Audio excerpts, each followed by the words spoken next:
S kitkom v svet pravljic. Radio Sora z vami v današnjem torkovem popoldnevu. Čas je, da se s kitkom potopimo v svet pravljic. Danes nam bo Saša Ambrožič iz knjižnice Ivana Tavčarja Škofja Loka prebrala skandinavsko pravljico Velika bela mačka. Tistega dne je snežilo na že pobeljeno pokrajino. Mož po imenu Nils si je utiral pot po snegu. Malce za njim je stopala žival, ki je bila bolj bela od snega. Kaj bi to bilo? Pes?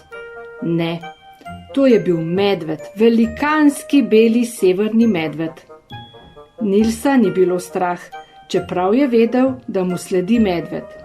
Bila sta prijatelja, vse odkar ga je kot mladička našel zapuščenega v snegu. Medved ga je spremljal na njegovih poteh.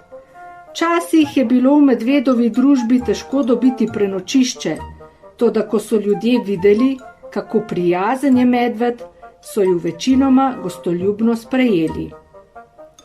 Začelo je gosto snežiti in Nils je spoznal, da si bosta morala kmalu poiskati prenočišče. Nato je v daljavi zagledal krčmo. Ko se ji je približal, je opazil, da so oknice zaprte in da krčmar privezuje svojo malho na sani. Kam se odpravljaš? Je vprašal Nils. Prenočevat v krčmo, je odgovoril krčmar. Pa saj je tole krčma, je dejal Nils. In to tvoja, zakaj ne ostaneš tukaj? Za noben denar, je odgovoril krčmar in se v grozi stresel. Tudi nihče drug noče. Jaz pa, je rekel Nils. Vse ti je na razpolago, je dejal krčmar. Vzemi si katerokoli sobo, vso hišo, jaz je ne maram. Najlepša hvala, je odvrnil Nils. Toda nikar ne reci, da te nisem posvaril. In še preden se je Nils utegnil pozanimati pred čim, je krčmar že odšel in odvlekel sani za sabo. Nils in medved sta vstopila. Notri je bilo zelo prijetno. V kotu je ležal kup polen za kurjavo in shramba je bila dobro založena. Skuhala sta si večerjo in sedla k ognju, da bi si ogrela prste. Medved se je kmalu zvil v klobčič in zaspal. Nilsu pa se je začelo dozdevati, da bodo nastopile težave. Zaslišal je namreč prasklanje in škrabljanje po steni. Nato je prišlo na vrsto trkanje po vratih.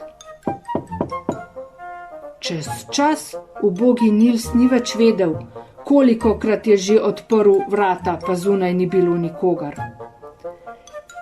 Sledilo je topotanje gor in dol po stopnicah in globok smeh iz dimnika. Nato so se začeli prikazovati škratje. Smuknili so izpod vrat, se zagugali s tramov, se priplazili iz razpoku po dnu in se v dimu spustili navzdol po dimniku. Razbili so krožnike in pometali ostanke hrane v stene.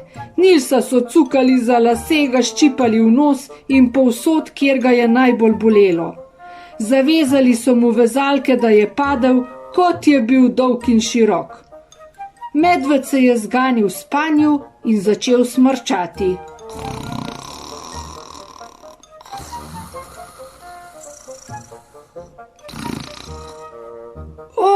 So vzkliknili škratje. Kaj pa je to? Nils se je nasmehnil. Tole, moja mačka. Nikar je ne vznemirjajte, sicer vam bo še žal. So vzkliknili škratje. Mi se igramo z mačkami, na? Muc, muc, muc, muc. Skočili so na medveda in ga začeli vleči za ušesa. Pridna muca, na malo mleka. In mu zlili cel vrč na glavo. Končno se je medved prebudil, počasi se je pretegnil, stegnil eno šapo in pomečkal škratovo harmoniko. Ko je iztegnil drugo šapo, je zajadralo po zraku še nekaj škratov. Nato se je medved postavil na noge in pol škratov z njegovega hrbta je popadalo v pepel na ognjišču. Druge je odneslo višje in s svojimi koščenimi prstki so se skušali oprijeti kožuha, da ne bi padli. Kako je to medveda žgečalo! Zakorakal je po sobi in se drgnil od poboje vrat tako dolgo, dokler si jih ni vseh otresel. Nato je rahlo presenečen pogledal okoli sebe.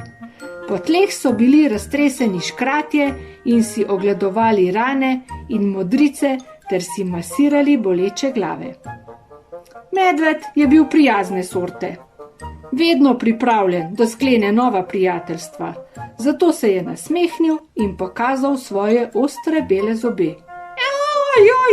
Oj, so završčali škrate. Muca nas hoče pojesti! Zbežali so proti vratom, oknom, dimniku in se strpali skozi razpoke v podu. V nekaj minutah ni bilo nikjer ne videti, ne slišati, niti enega samega škrata. Vso noč se niso prikazali in sploh nobeno več, vse do konca zime. Krčmar se ni vrnil in Nils je ostal. Ko se je razširila novica, da so škratje pobrali šila in kopita, so zopet začeli prihajati številni popotniki. Prišlo je poletje in za njim jesen. Dnevi so se krajšali in ko je Nils pometal prvi sneg izpred praga, je iz gozda slišal glas. Nils Nilsson! To sem jaz, je odgovoril Nils. V trenutku je prepoznal glas. Ko enkrat slišiš škratov glas, ga ne pozabiš nikoli več. Iščemo kraj, kjer bi prebili zimo, Nils! Nils se je nasmehnil. Moji koči ste dobrodošli, moja mačka bo vesela družbe. Med drevjem se je zaslišalo razburjeno šepetanje, nato pa, torej imaš še vedno tisto belo mačko? Imam, je rekel Nils. Ne bi me smelo presenetiti, če se ji bodo kmalu pridružili mladički. Najmanj kakih 6 ali 7. Med drevjem je znova zašumelo. Nato je vse utihnilo. Kdaj vas torej lahko pričakujem? Je zaklical Nils. Odgovora pa ni bilo. Le cepetanje malih stopal, ki se je hitro oddaljevalo. Da bi škratje tokrat zavedno odšli, je Nils pritrdil na hišo izvesek z znakom in imenom krčme, napisanim z velikimi črkami. In kako mislite, da jo je poimenoval? No, pri beli mački, seveda.